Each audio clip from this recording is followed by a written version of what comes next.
되게 자, 귀여워. 봅시다. 널찍해졌어. 자, 모의고사 해설을 좀 볼 건데 일단 6페이지부터 보도록 하겠습니다. 6페이지부터 항상 아프지 마시고 알겠죠? 아파서 빠지는 게 별로 좋은 게 아니야. 아주 영상으로 요새는 세상이 좋아져서 이렇게 보강이 가능한데 이게 사실은 집중은 더럽게 안 되거든. 좋다. 빠지고 나서 이렇게 보고 있으면 보다가 딴짓하다 핸드폰 울리면 핸드폰 잠깐 봤다가 그러니까 집중력 다 끊어져요. 도움이 별로 안 됩니다. 될 수 있으면 형강 들으시는 게 가장 좋고요. 숨차. 저거 하나 설치하는데 너무 힘드네. 자, 한 요쯤까지 나오나요? 한 요쯤까지? 네. 땀 같아. 그래요. 어차피 저쪽 잘 안 넘어가니까. 자, 그래서 이성선의 고향의 천정이라고 하는 작품이 나와 있죠. 그래서 이성선 씨에 대해서 조금 알려드리면 이성선 씨는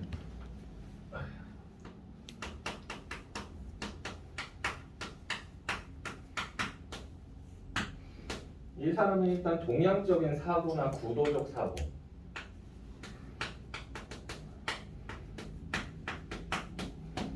이런 것들 좀 추구를 하고요. 그리고 자연 친화적인 성향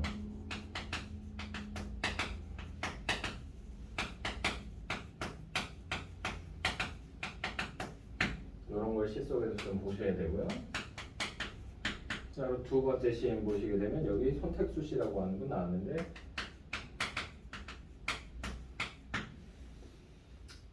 자, 이분은 일상적인 소재 이런 것들 많이 사용해서 시를 전개하세요.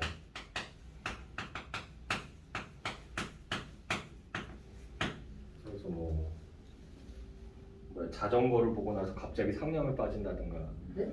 자전거를 보고 나서 갑자기 상념에 빠진다든가 이런 게 있다. 됐나요? 자, 그래서 가시부터 좀 보도록 하겠습니다. 자, 밭둑에서 나는 바람과 놀고 라고 되어 있죠. 밭둑이라고 하는 거 요거 네모치고요. 여기는 이제 회상 공간이에요. 회상 공간.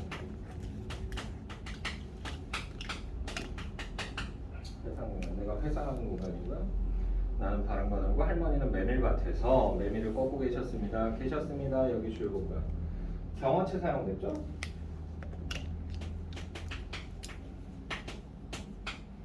그죠? 그리고 여기 과거 시제 사용했죠? 그래서 확실하게 뭐다 지금 해상을 제시하고 있다. 이렇게 볼 수가 있고요. 자, 늦여름의 하늘빛이 늦여름이라고 하는 거 요거 계절적 배경이죠. 자, 요맘때쯤이 이제 메밀이 익어가는 시기이기 때문에 그래서 할머니가 메밀밭에서 일을 하는 거야. 됐나요? 자, 그래서 늦여름의 하늘빛이 메밀꽃 위에 빛나고 메밀꽃 사이사이로 할머니는 여기서부터 가로문자 할머니는 가끔 나와 바람의 장난을 살피시었습니다. 여기까지 수고로 달아주시고요. 그래서 화제에 대한 애정과 관심 이게 드러나는 거죠. 자, 해마다 밭둑에서 자라고 아주 커서도 덜 자란 나는 아주 커서도 덜 자란이라고 하는 거 요거 대가로로 묶어주시고요. 다 컸는데 다 안 컸어. 이거 뭐죠? 역성? 그렇죠. 역설법이죠. 역설적 표현 사용했고요. 그래서 이게 다 자라는데도 그지? 아주 커서도 덜 자란이라고 하는데 이게 할머니 입장이에요.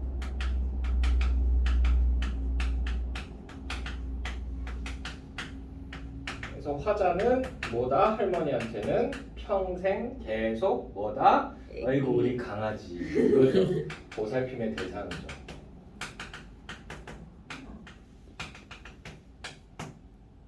저희 어머니 아버지도 저보고 맨날 아유 저거 언제 철드나 그러면서 얘기하세요.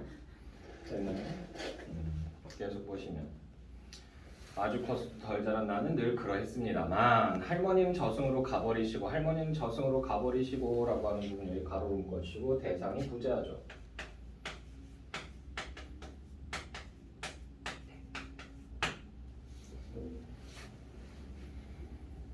자, 나도 벌써 몇 년인가 그 이름 까맣게 잊어버린 후라고 돼 있죠. 나도 벌써 몇 년인가 그 이름 까맣게 잊어버린 후 여기 두 줄 묶어주시고요. 기억이 어떻게 됐다는 얘기야? 희미해졌다는 얘기야. 그러니까 할머니 돌아가신 지 오래됐다. 뭐 이렇게 해석할 수 있는 거죠. 자, 그러고 나서 오늘 저녁 여기 줄거고요. 이거 현재죠, 현재. 그래서 오늘 저녁 멍석을 펴고 마당에 누우니 여기 두 줄 묶어주시고요. 자, 그래서 이게 시상 전개의 계기다. 그러니까 할머니 생각나게 된 계기야.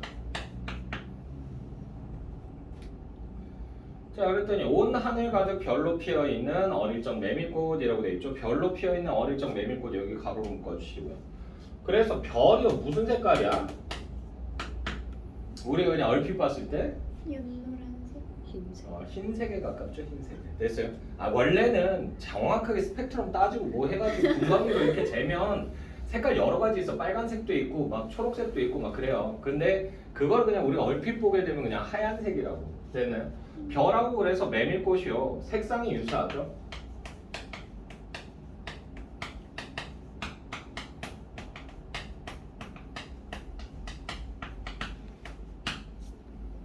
그래서 이게 이것 때문에 이제 연상작용이 일어난 거야. 연상. 메밀꽃이 떠오르고 와 하늘에 메밀꽃 핀 것 같다 이러면서 누워있는데 메밀꽃 하니까 메밀밭 생각나고 메밀밭 하니까 우리 할머니 생각나고. 됐나요? 자, 그래서 할머니는 나를 두고 메밀밭만 저승까지 가져가시오. 날마다 저녁이면 여기 두 줄 묶어볼게요. 날마다 저녁이면 메밀밭을 매시며 메밀꽃 사이사이로 놓쳤다. 메밀꽃 사이사이로 나를 살피고 계셨습니다. 이렇게 해서 마무리가 됐죠. 그래서 여기 마지막 두 줄 묶은 데서 여기서 할머니에 대한 사랑과 그리움이 드러나죠.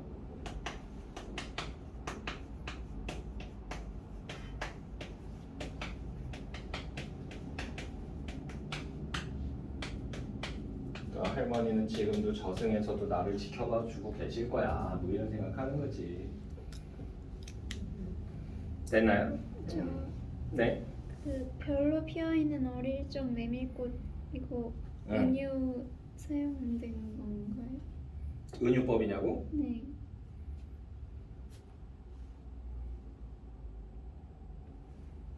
은유법이면 A는 B다의 형태를 주로 많이 취하는데 여기선 거기까지 보기는 좀 힘들 것 같은데요. 자, 주제 볼까요? 아휴, 팔이야. 아휴. 이놈의 어깨 뽑아버리고 싶네 진짜. 되게 불편해.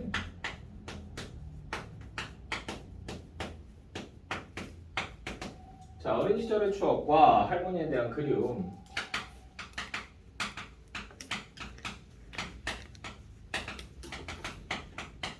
이 정도가 드러난 작품이라고 볼 수 있고요. 자, 그리고 이제 나시를 보시게 되면 손택수 씨의 밤물 눈금이라고 되어 있죠.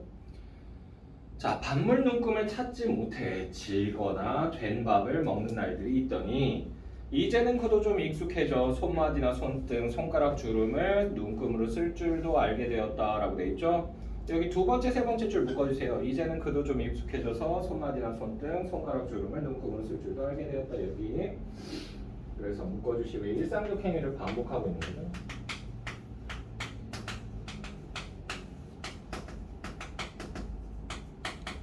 그러다 보니까 숙달 됐어. 숙달. 자연스럽게 쓰기 시작했다 이런 얘기를 하는 거야. 그러면서 이제 시를 정리하는 거야. 촘촘한 손등 주름 따라 밥맛을 조금씩 달리해본다. 그러니까 어떤 날은 좀 질게, 어떤 날은 조금 되게 이렇게 조절해서 만들어 본다는 얘기죠. 밥은 다 할 줄 아시나요? 대충. 밥솥이 해주니까. 교시 해주니까 그래. 물만 더 말아서 해줘서. 1대1 비율 아니면 쌀 넣고 물 넣고 뚜껑 올리고 냄비 이렇게 가스불 올리면 되죠.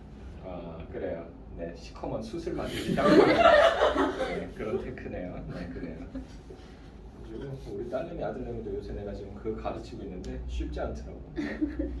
자, 계속 보시면요. 손등 중앙까지 올라온 수위를 중지의 마디를 따라 오르내리다 보면 이라고 되어 있죠. 여기 가로로 묶어주세요. 손등 중앙까지 올라온 수위를 중지의 마디를 따라 오르내리다 보면 여기 그래서 이게 과거 회상의 계기예요. 계기. 자, 이러다 보면 물꼬를 트기도 하고 맞기도 하면서 논에 물을 보러 가던 할아버지 생각도 나고 라고 돼 있죠. 물꼬를 트기도 하고 맞기도 하면서 논에 물을 보러 가던 할아버지 생각도 나고 이 부분 두 줄 묶어주시고 그래서 이게 물 조절하는 걸 하다 보니까 논에 물 조절을 하던 할아버지가 연상된 거죠.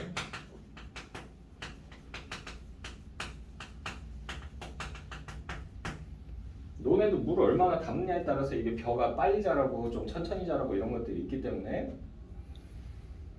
자 그리고 계속 보시면요 저녁 때가 되면 한 끼라도 아껴보자 친구 집에 마시를 가던 소년의 이 소년 여기서 줄곧 이 소년이 바로 누구다? 과거의 화자. 근데 친구 집에 가는 이유가 뭐라고요? 한 끼라도 아껴보자 밥 얻어먹으러 가는 거야. 조숙하다라고 볼 수 있죠. 그러니까 집안 사정을 봐서 밥 얻어먹으러 다니는 거야. 됐나요? 자, 그래서 소년의 저녁도 떠오른다. 한 그릇으로 두 그릇 세 그릇이 되어라. 한 그릇으로 두 그릇 세 그릇이 되어라. 여기 줄 그어주시고요. 그래서 이게 물질적으로 풍족하지 않죠.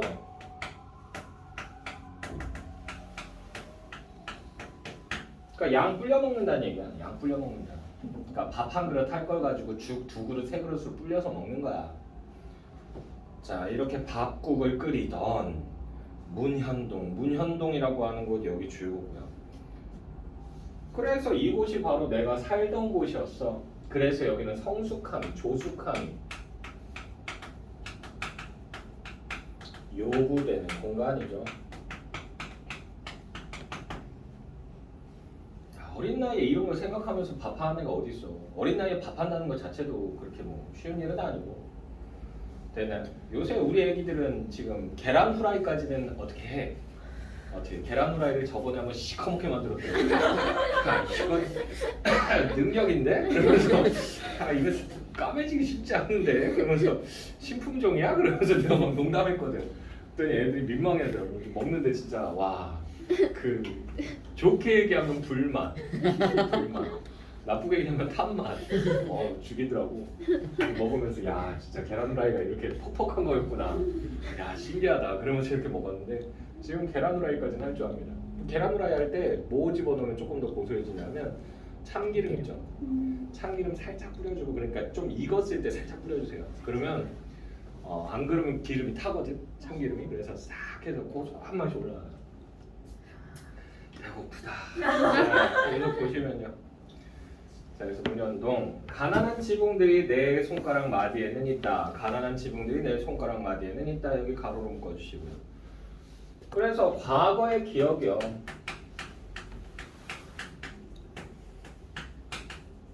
현재까지 영향을 미친다는 얘기죠. 그 흔적이 남아있다는 얘기니까. 됐어요? 자, 일찍 철이 들어 슬픈 귀 속으로. 슬픈이라고 하는 거 요거 즐겁고요. 자, 그래서 가난으로 인한 정서 정도가 되겠죠. 가난으로 인한 정서, 슬픈 귀 속으로 봉지쌀 탈탈 터는 소리라도 들려올 듯. 봉지쌀 탈탈 터는 소리 요거 즐겁고요. 이 청각적 심상이죠.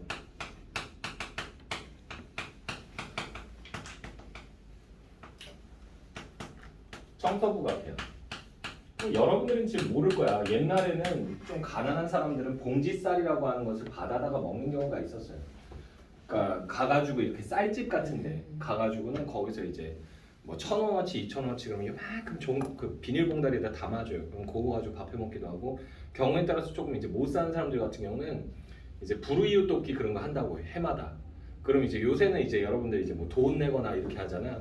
근데 어렸을 때 나 어렸을 때까지만 해도 학교에서 뭐 한다 라면 봉다리에다가 라면 먹고 라면 봉다리에다가 쌀을 이렇게 담아서 오라고 그래요. 그럼 그걸 내는 거야. 그러면 이제 그걸 모아놨다가 정부에서 이제 좀 가난하고 힘든 사람들한테 나눠주는 거야. 되는. 그래서 그 봉지 쌀 이렇게 따가지고 이렇게 쫙 해가지고 탈탈탈탈 터는 그 소리. 됐어요? 자, 그래서 봉지 쌀 탈탈 터는 소리라도 들려올 듯. 뭐 드시라고 했으니까 이건 뭐 직유법 사용됐겠죠. 자, 얼굴보다 먼저 늙은 손이긴 해도 먼저 늙은 손 요거 즐겁고요. 한마디로 이게 뭐냐면 고생 많이 했어. 그러니까 주름이 많아졌다는 얘기야. 실제로 사람이 이제 노동 같은 걸 많이 하면 손이 두꺼워져요. 주름도 많이 생기고 거칠어지고. 그래서 제 친구 같은 경우도 그 정비 공장에서 일하는 친구 있거든요. 옛날에는 손이 진짜 보돌보돌했어. 걔도 좀 두껍긴 했지만 근데 하도 이거 연장 들고 막 쪼이고 막 이런 거 하다 보니까 손이 두툼해졌더라고. 그리고 손가락 사이사이에 뭐가 껴있냐면 기름때가 껴있어요. 이걸 빼도 안 빠지더라고. 그래가지고 야, 좀 깨끗하게 씻고 다녀 임마 그러면서 얘기하니까 얘가 야, 이거는 삶의 치열한 흔적 그러면서 얘기하는데 아, 더러운 거지 그게 무슨 그러면서 막 얘기하는데 이건 잘 안 빠진다고 사이사이니까 그 얘기 하더라고요. 자, 그래서 얼굴보다 먼저 늙은 손이긴 해도 전기밥솥에는 없는 눈금을 내 손은 가졌다라고 돼 있죠. 그래서 전기밥솥에는 없는 눈금을 내 손은 가졌다라고 하는 부분 여기 가로로 묶어주시고요. 그래서 이게 고되게 살았던 과거 있죠? 과거의 삶을 긍정하는 거야. 나름 의미가 있어. 됐나요? 그러면서 자기 위안을 하는 거죠. 자기 위안.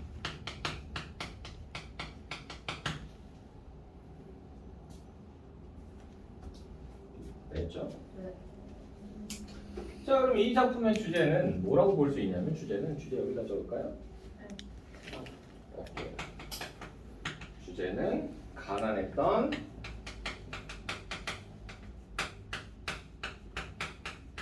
과거 삶에 대한 수용이 드러난 그런 작품이다. 그래요. 받아들여요. 힘들긴 했지만 나름 의미가 있는 삶이었어. 이런 생각하는 거지. 자, 16번부터 18번까지 혹시 질문 있으신 질문 있나요? 문제?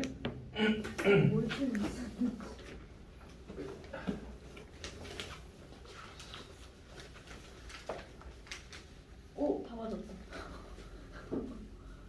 잘한다. 뒤에서 날렸어요. 그래요. 잘하셨네요. 네. 자, 없으시면 다음 질문은 안 들어가고요. 19번부터 22번까지는 패스. 아우 시원해. 자, 그러고 나서요. 이원익의 고공답주인가라고 하는 게 나와 있습니다. 이게 고공가라고 하는 그 고전 시가가 있어요. 8페이지입니다. 8페이지입니다. 그래서 고공가라고 하는 그 시가 있는데 그 시에 대한 답시예요. 답시. 그래서 고공답주인가라고 돼 있는데, 그러니까 고공이 이제 고공가에서는 뭐라고 하냐면 고공이 뭐냐면 몸종, 집에서 일하는 됐어요? 몸종들을 얘기하는데 그 몸종들한테 일 좀 하라고 주인이 잔소리하는 거야. 너네 이 새끼들아, 너네 맨날 밥만 처먹고 내가 니네 배고플까봐 영 반찬도 얼마나 많이 해줬는데 이 새끼들 처먹기만 처먹고 일을 더럽게 하는데 아우 짜증나. 그래가지고 막 새끼를 꼬면서 그 말을 해요. 제발 일 좀 하자, 일 좀. 그러면서. 그런데 그걸 딱 듣고 나서는 고공이 이번에는 답을 한 거야. 누구한테? 주인한테. 주인님, 우리 일 안 한다고요? 아, 뭐 인정. 조금 안 하긴 해. 근데 이게 우리 잘못만은 아닐걸? 그러면서 얘기해. 니도 똑바로 안 한 게 있으니까 우리가 이 모양 이 꼴이야. 그 얘기예요. 그래서 이 이원익이라고 하는 사람이 이때 당시에 뭐였냐면 영의정이었어요. 영의정. 이 시를 썼을 때가. 그래서는 이 영의정일 때 나라를 다스리는 방도에 대해서 왕한테 조언하고 싶었던 거야. 그래서 이 작품을 쓴 거예요. 됐나요? 그래서 보시면요. 나는 이럴망정. 나라고 하는 거 여기서 네모치고요. 나는 파자예요. 어른 종입니다.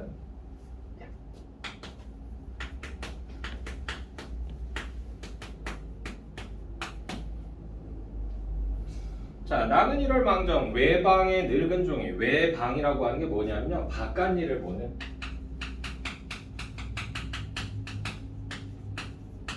그러니까 집 안에서 해야 될 일이 있고 밖에서 해야 될 일이 있잖아. 그죠? 그래서 이제 집 밖에서 하는 일을 보는 게 이제 외방이에요. 외방. 각 집에서. 그래서 외방의 늙은 종이 곡물 바치고 돌아갈 때 하는 일 다 보았네. 우리 댁 살림이 예부터 이렇던가 라고 돼 있죠. 우리 댁 살림이라고 하는 거 요거 줄거고요. 그래서 우리 댁이 뭐냐면 우리나라야. 그러니까 살림은 뭐냐면 우리나라의 형편이 되겠어요. 형편. 우리나라의 형편이 예부터 이렇던가 여기 줄거고요. 서리법 사용됐죠. 옛날부터 이렇게 막장은 아니었어. 옛날에 먹고 살만했어. 근데 누가 말아먹었다는 얘기야? 선조가 말아먹었죠. 조선을 망하게 한 두 명의 왕이 있죠. 한 명이 선조, 한 명이 인조. 둘이서 완성형을 만들죠. 그래서 나라가 진짜 넘어가기 직전이었는데 그걸 그나마 붙잡고 있었던 게 누구냐면 영조하고 정조예요.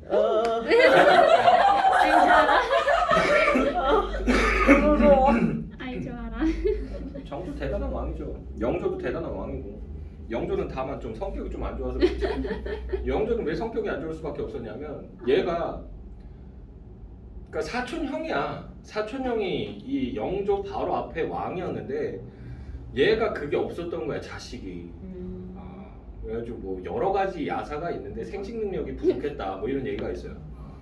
그래가지고 근데 다른 야사를 찾아보게 되면 그냥 몸 자체가 건강 상태 자체가 안 좋아서 아이를 잉태하기에 적절하지 않았다라고 얘기를 해요. 근데 어쨌든 얘가 죽었어. 죽었는데 죽기 전에 이제 그럼 후계자를 누구를 할 거냐? 자식은 안 태어나고 어떡할 거냐 그랬더니 얘가 그러면 내 사촌 동생인 영조를 얘를 내 후계자로 삼겠다. 그래가지고 그 뭐야 동궁 자리에다 거기다 앉히게 돼요. 주위에서 난리도 아닙니다. 난리가 나요. 왜? 얘는 누구 자손이기 때문에 연산군 자손이에요. 연산군 자손이니까 연산군은 쫓겨난 왕인데 걔 자식이 그 자손이 들어왔다는 얘기는 얘가 왕이 되면 피바람이 불 수가 있잖아. 그러니까 애들이 다 반대해요. 근데 영조는 여기서 똑똑하죠. 그러니까 눈치를 오지게 봐요. 계속 봐요. 끊임없이 봐요. 왕이 될 때까지. 왕 되고 나서 이제 피바람까지는 아닌데 이 그 뭐야 반작용이라고 해야 되나 뭐라고 해야 되나. 그래서 신하들을 오지게 갈궈요. 오지게 갈궈요. 왜 얘네들을 갈구면 갈굴수록 우리나라는 백성은 잘 산다 이 생각을 하는데 이제 세종하고 영조가 그 생각을 하기 때문에 오지게 세종 정도 같았어. 그래서 영조는 근데 좀 항상 이 스트레스를 받는 상태였다 보니까 애가 항상 눈치를 보고 상황을 계속 살펴야 돼요. 왜 정통성 문제가 있기 때문에 계속 연산군 후손이다 그러면서 계속 공격당하기 때문에 계속 눈치를 볼 수밖에 없는 거죠. 됐나요? 그러다가 이제 아들내미한테 좀 이제 맡겨볼까 해서 아들내미를 이제 딱 봤는데 아들내미가 자기 성에 안 차는 거야. 아빠는 똑똑한데 얘는 조금 아니 안 똑똑한 건 아니야. 사도도 되게 머리 똑똑했어요. 좋았는데. 머리 되게 좋았는데 문제는 영조급에 해당이 안 된 거야. 영조 자신의 그 기대치에 못 미친 거야. 그래서 맨날 갈군 거야. 그러니까 얘가 스트레스 받아가지고 머리가 나가버린 거예요. 미쳐버린 거예요. 됐나요? 그러면 이제 모든 사랑이 누구한테 간 거야? 정조한테 가게 된 거야. 그래서 정조는 진짜 얘는 자기가 원하는 그 왕의 감이었어. 너무 똑똑한. 그래가지고 하나를 가르치면 열을 알고 뭐 하나 던지면 얘가 대답을 하는데 그 대답이 다 계산이 돼 있는 대답인 거야. 너무 대답을 잘해. 너무 아니 나 아는 얘기 얘가 제일 좋아하는 왕. 재밌다. 최. 근데 어쨌든 간에 모임이다 헷갈려서 선조 개새끼. 자 어쨌든 간에 네. 우리 댁 살림이 예부터 이렇던가 전민이 많단 말이 전민 농민이에요. 농민이 많단 말이. 그래서 일국에 소문이 나는데 일국 온 나라예요. 온 나라에 소문이 났는데 먹고 입으며 드나드는 종이 100여 명이 넘는데도 무슨 일 하느라 텃밭을 묵혔는가 무슨 일 하느라 텃밭을 묵혔는가 여기 가로로 묶어주시고요. 농사 안 지낸다는 얘기죠. 그러니까 이게 게으른 관리들을요 비판한 거죠.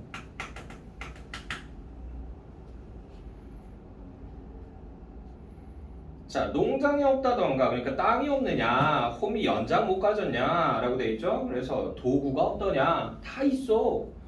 날마다 무엇하러 밥 먹고 다니면서 열 나무 정자 아래 낮잠만 자는가 라고 돼 있죠. 날마다 무엇하려 밥 먹고 다니면서 열 나무 정자 아래 낮잠만 자는가. 여기 두 줄 묶어주시고요. 역시 그래서 여기서도 게으름을 비판한 거죠. 게으름 비판했고요. 아이들 탓이던가 우리 댁 종의 버릇 보노라면 이상하다. 소먹이는 아이들 요거 세 번 치시고요. 얘네들은요 그냥 간단히 얘기해서 하급 관리야, 하급 관리. 자, 근데 이 하급 관리들이 마름이 뭐냐면 정확하게는 마름은요. 지주가 있으면 지주 바로 밑에서 땅을 소작 주는 걸 나눠주는 사람이에요. 그리고 소작료를 걷어다가 주인한테 갖다 줘야 되는 애야. 되니? 한마디로 지위가 어때요? 높아요? 낮아요? 높은 편이에요. 주인 바로 밑이니까. 옛날엔 그래서 마름 눈치 굉장히 많이 봤어요. 마름들이 왜 마음에 안 들면 요새 열심히 일 안 하는 것 같아요. 내년부터 일하지 마. 그러면서 그냥 딱 뛰어버려요. 왜 그러십니까? 그러면서 막 쫓아가가지고 제가 뭐 섭섭하게 했나요? 형님 왜 그러세요? 그러는데 뭔 형님이요? 나하고 덱하고는 피가 한 방울도 안 섞였구만. 형님 아니요. 왜 그래요? 그러면서 가면 형님 그러지 마시고 저랑 막걸리 한 잔 하면서 이렇게 데리고 가서 막걸리 좀 먹이고 그러면 요새 내가 자네한테 좀 섭섭하긴 했어. 그러지 마로. 일 열심히 하고 알았지?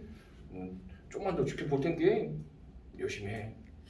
이런 식이야. 그 점순이 정순이 아버지. 점순이 아버지가 마름이죠. 대표적으로. 자, 계속 보시면요. 그래서 상마름이라고 하는 거 요거 즐겁고요. 그래서 얘는 상마름은 상급 관리예요. 상급 관리.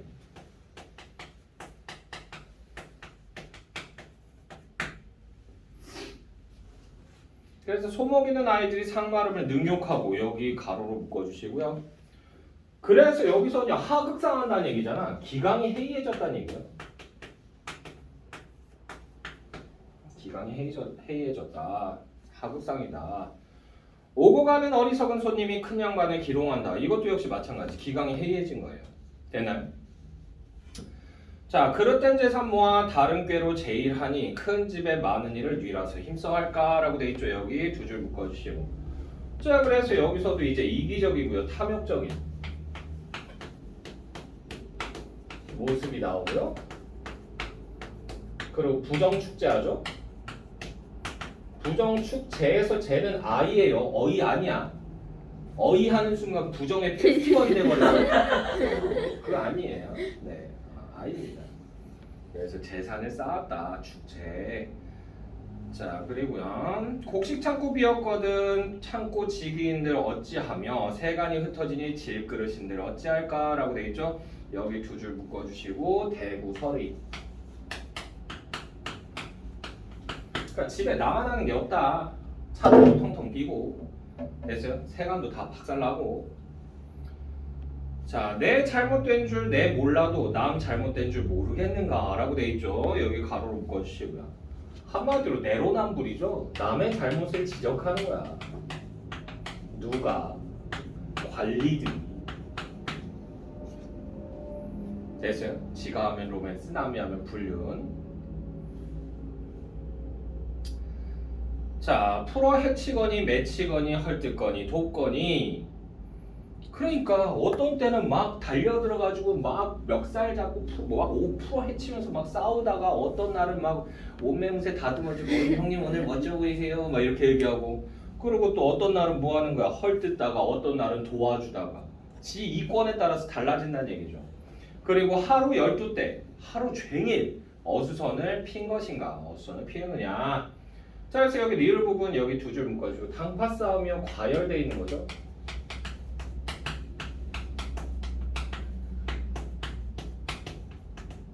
시도 때도 없이 당파 싸움이야. 그러고 나서 이제 중략되고 나서요. 자, 크게 키운 집에 크게 키운 집 요거 줄거고요. 그래서 형편이 키운 나라다.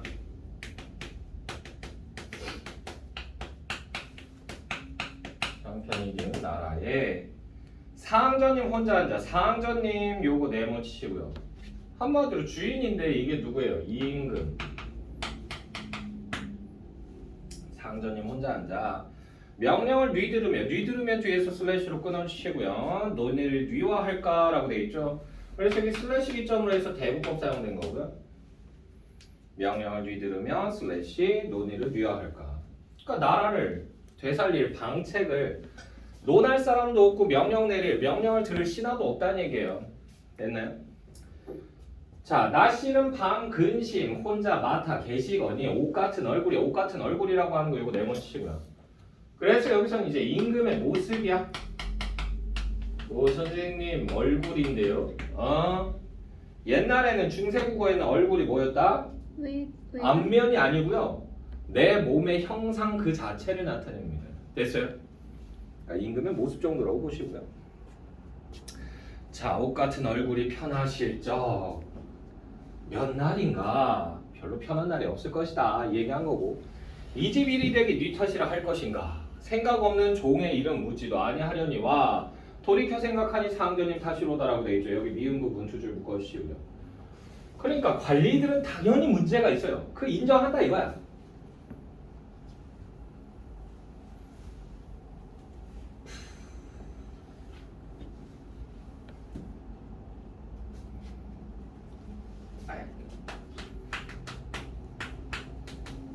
관리들 문제 있는 거 이해해요. 인정해요. 그러나 누구도 책임이 있다는 얘기야. 주인에게도 임금에게도 책임이 있다. 임금 책임도 있다. 이 얘기한 거야. 왜 이렇게 관리들이 진짜 마음대로 날뛰는 건 왕이 컨트롤을 못했기 때문이에요. 됐나요? 왕이 진짜로 빡세면요 관리들이 찍소리도 못해요. 지들끼리 뭉치느라고 당파 싸움 안 해. 대표적인 게 이제 세종 때. 세종은요 부드럽게 애들을 갈고서 죽여버리죠. 촌철살인을 해요 말로. 그러니까 애들이 찍소리를 못하는 거야. 됐나요? 그래가지고 세종 그나마 좀 낫고, 그 세종 바로 위에가 누구였죠? 태종. 태종 이방원이죠. 이방원 때는요 애들 찍소리도 못했어요. 진짜 숨소리도 못 내요. 세종하고는 말이라도 통했지. 말을 하면 근데 말로 조져버리니까 애들이 말을 못하는 거야. 이 사람하고 얘기하고 있으면 뭔가 정신 지배 당하는 것 같아. 그러면서 애들 괴로워하는데, 논리로 따져보니까 태종은요 이따가 열받으면요 그냥 벼루를 집어 던져요. 그래서 전하께서 경노하셔서 영의정에게 벼루를 하사하시면서 입에 참아 담지 못할 말을 하셨다. 벼루를 하사했다가 벼루를 던졌다니까. 차마 입에 담지 못한 얘기를 했다. 그건 다 욕이야 욕. 얘 씨발라마. 조선시대 욕 제일 잘한 왕이 3명. 정조. 네, 정조, 영조, 그 다음에 저 영조. 태종이 욕을 진짜 찰지게 잘했고, 영조는 눈치껏 봐가면서 했고, 눈치 할아버지가 하는 걸 배워서 정조가 잘했네.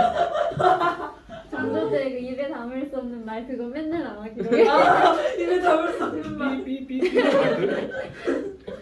아니 입에 담을 수 없는 말이라고 순화되어 있는 거 보고. 그렇게 수식을 해야 돼. 안 그러면 거기다가 씨발이라 하셨다 이렇게 쓸 수 있으니까. 호로 자식. 네. 그런 말 좀 많이 했고. 자, 계속 보시면요.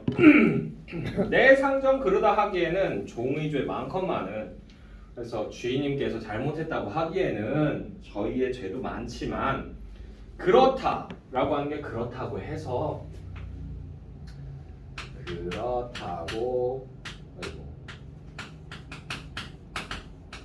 그 다음에 말기임표 해주시고요. 말기임표. 말 안 하기에는, 그러니까 상전의 잘못을 말 안 하기에는 세상 보면 민망하여 여쭙니다. 세상 사람들 보기에 민망해서 얘기합니다 라는 얘기예요. 됐어?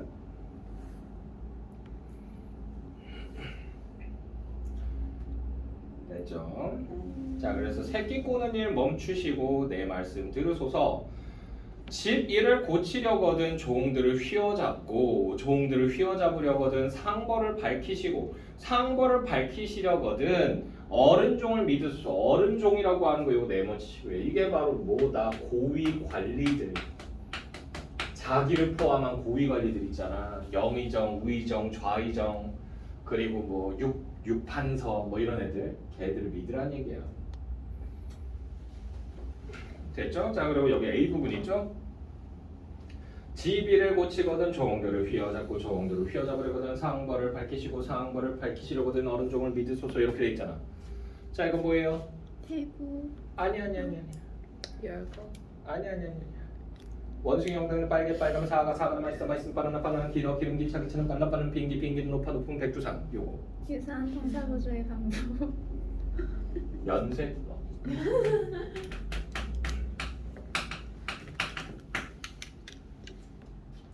그러니까 첫 번째 구절에서 앞부분 뒷부분 이렇게 있으면 이 뒷부분을 따와서 그 다음 구절에 앞부분에다 다시 집어넣어요. 그리고는 뒷부분 다시 따와서 그 다음 구절에 앞부분으로 쓰는 겁니다.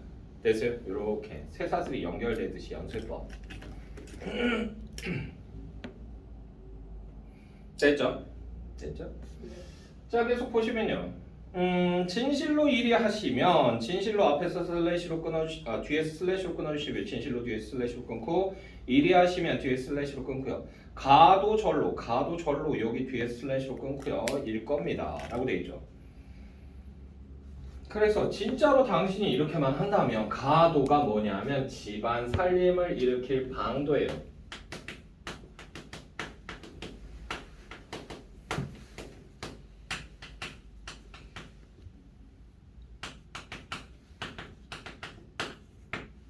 집안 살림을 일으킬 방도가 절로일 것입니다.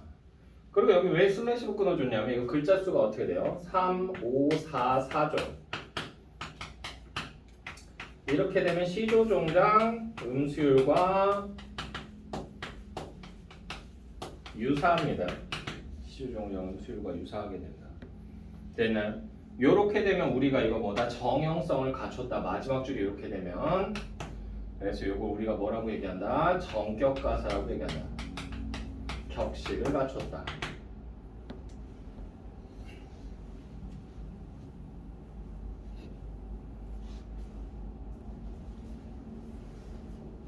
됐나요? 네.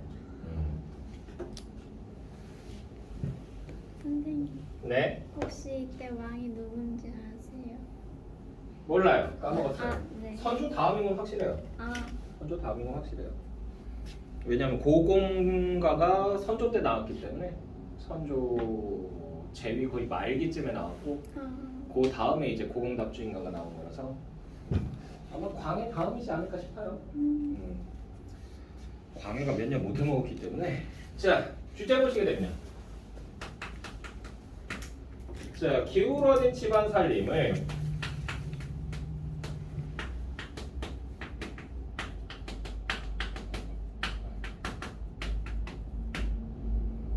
세우는 방도에 대해서 얘기해요.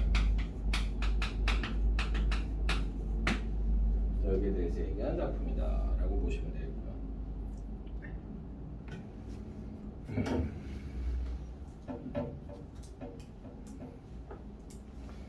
자 이제 나시 볼까요? 나시가 아니죠? 이거 수필이죠?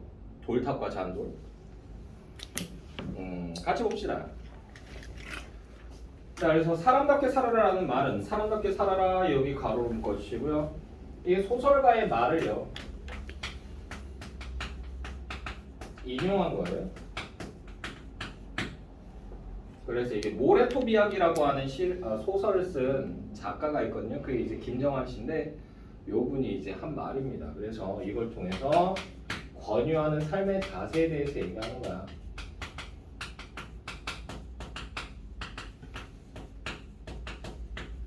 인정이 있고 남에게 도움이 될 수 있는 그런 사람답게 살아라 라는 얘기죠. 자, 사람답게 살아라라는 말은 소설가 김정환이 평생을 두고 자주 한 말이다.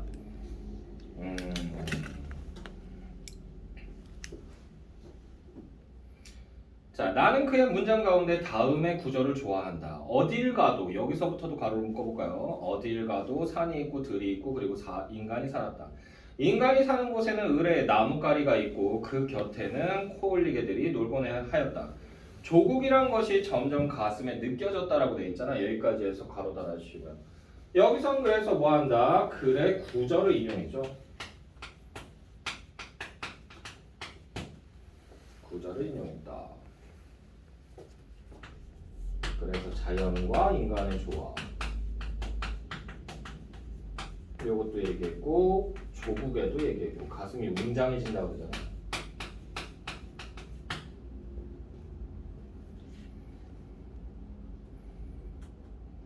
됐나요?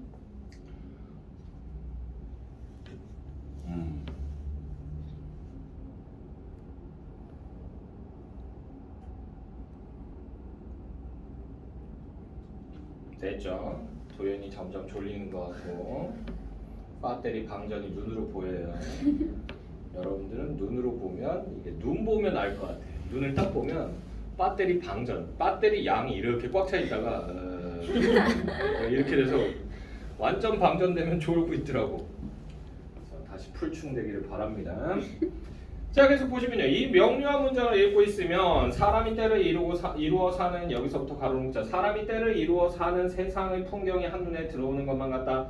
그리고 느리고 큰 자연과 더불어 인간의 생활이라는 것도 눈에 들어오는 문장이다. 여기까지 해서 가로 닫아주시고요. 그래서 이게 구절을 좋아하는 이유예요. 이 구절을 좋아하는 이유다.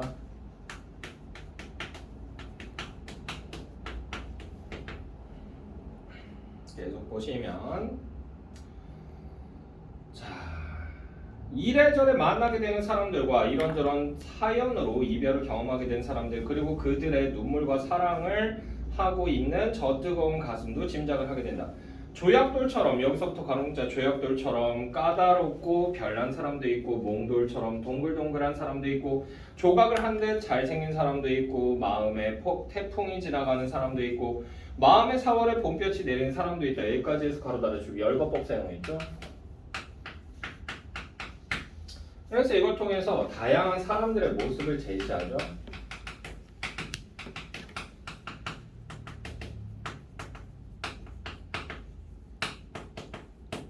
사람 사는 곳엔 이런 사람 저런 사람 다 있다는 얘기야. 그리고 여기서는 하나 또 있어요. 이미지 대립이 일어나기도 하죠. 이미지 대립적 이미지의 그 글들이 나오죠. 대립적 이미지의 소재가 나왔다. 그래서 나왔던 게 조각돌도 있고 몽돌도 있고 요 두 개가 대조가 되죠. 그리고 태풍하고 봄볕 이것도 대조되죠. 이미지. 자, 계속 보시면요.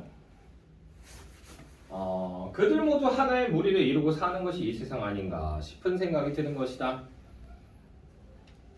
계속 보시면요. 나는 가끔 생각하기를 마당이 있는 집이 내게 있다면 가정한 거죠. 주변의 돌들을 모아서 돌탑을 쌓고 싶다고 소망한다. 그리고 나의 아이들과 아내에게도 돌탑을 하나씩 쌓을 것을 부탁하고 싶다. 산사에 올라가다 보면 산에 있는 절이죠. 산에 있는 절에 올라가다 보면 길가나 바위 위에 누군가 쌓아 올린 돌탑들처럼 나의 작은 마당 한쪽에 돌탑을 쌓아놓고 싶은 것이다. 아래에는 큰 돌이 필요하고 위를 향해 쌓아갈수록 보다 작은 돌들이 필요할 것이다. 그리고 각각의 장소에서 구해온 돌들은 각각의 크기와 모양과 빛깔을 지니고 있을 것이다. 반듯한 것도 있고 움푹 팬 것도 있을 것이다. 마치 여기서부터 가로문자 마치 여러 종류의 꽃과 풀들이 있고 여러 종류의 꽃과 풀들이 자라서 하나의 화단을 이루듯이 그 돌들은 서로 엎고 엎혀서 하나의 탑을 이룰 것이다. 여기까지 해서 가로 달아주시고요. 그래서 탑을요 화단에 비유한 거죠.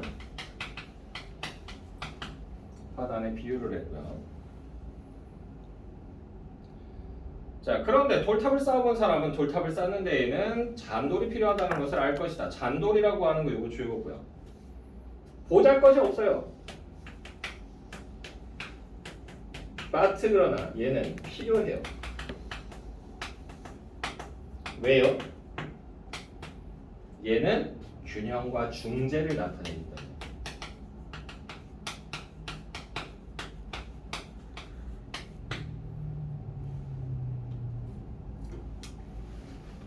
됐죠? 잔돌이 필요하다는 것을 알 것이다. 불안하게 기우뚱하는 여기서부터 가로로 묶어볼까요? 불안하게. 자, 거기서부터 가로 묶어봅시다. 불안하게 기우뚱하는 돌탑의 층을 바로잡아주려면 이 잔도를 괴는 일이 무엇보다 필요하다. 잔도를 괴임으로써 탑은 한 층 한 층 수평을 이루게 된다. 여기까지 해서 바로 달아주시면. 그래서 이게 잔돌의 필요성의 이유예요. 잔돌의 필요성의 이유. 이렇게 나오고요. 됐죠? 별거 없어 보이지만 이게 중요해. 그래서 못생긴 나무도 숲을 이루는 한 나무요. 쓸모없는 나무는 없다는 말이 있듯이 보잘것없고 작은 잔돌이라도 탑을 올리는 데에는 꼭 필요하다. 돌탑을 쌓아 올리면서 배우는 것 가운데 하나는 이 잔돌의 소중함을 아는 일이다. 자, 사람 사는 세상도 다를 바 없다. 사람 사는 세상도 다를 바 없다. 여기 가로로 묶어주시고요. 그래서 여기서 유추의 방법을 사용합니다. 유추. 유비추리의 줄임말이에요. 그래서 비슷한 것을 가지고 추리를 확대해가는 거야. 생각을 확대해가는 거야. 그래서 사고의 확대 적용.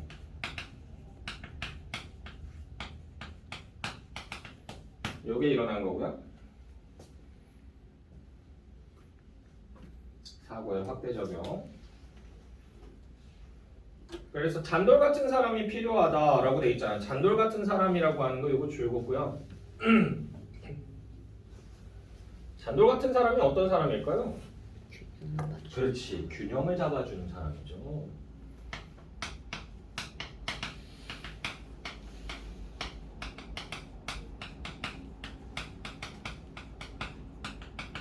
친구들 중에 그런 친구들 있죠?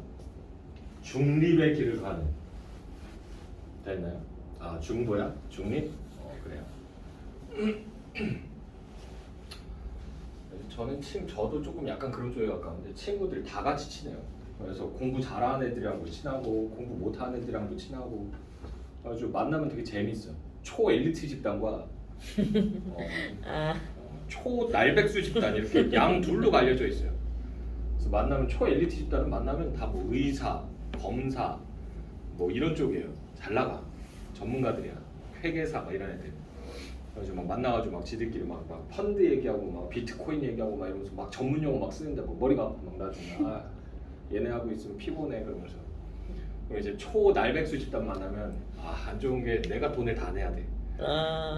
음식값을 내가 다 내야 돼. 잔다. 졸지 마라 이놈 잔다르크. 하지 마라. 자, 계속 보시면요. 자, 잔돌 같은 사람이 필요하다. 의견이 맞지 않아 다툴 때 그 대화의 매정한 분위기를 무너뜨려주는 사람이 우리 주위에는 주변에는 덜어 있다. 잔돌처럼 작용해. 여기서부터 가로로 묶자. 잔돌처럼 작용해. 의견이 다른 사람들의 의견과 의견의 대립을 풀어주는 사람. 여기까지 해서 가로 달아주시고요. 그러니까 여기서 의견을 조율해준다는 얘기야. 의견 조율. 갈등 같은 거 중재한다라고 볼 수도 있고요. 자, 이런 사람이 있다. 이런 부드러운 개입의 고마움을, 부드러운 개입이라고 하는 거 요거 줄거고요. 이게 뭐야? 잔돌 같은 역할이죠.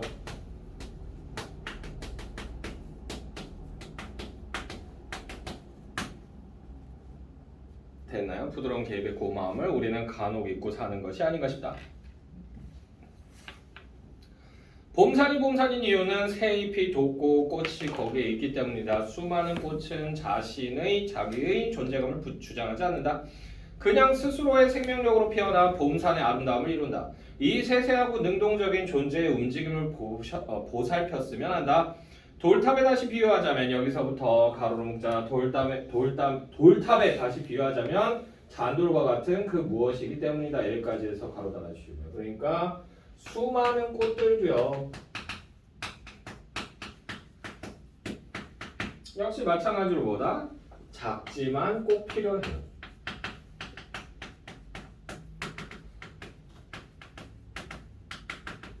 요거 얘기한 거죠. 이러면서 글이 마무리됐죠. 주제 보시게 되죠. 주제는 잔돌과 같은 역할을 하는 존재에 대한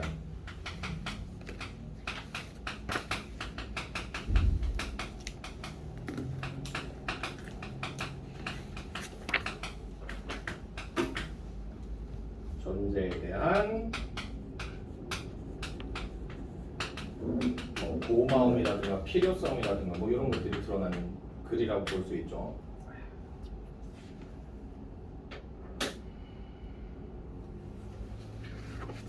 됐나요? 자, 23번부터 27번까지도 질문 한번 받아볼까요?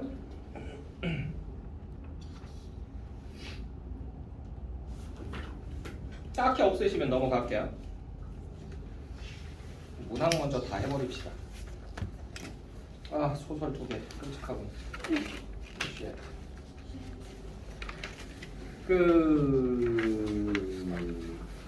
잠깐 요거 좀 끊어주세요.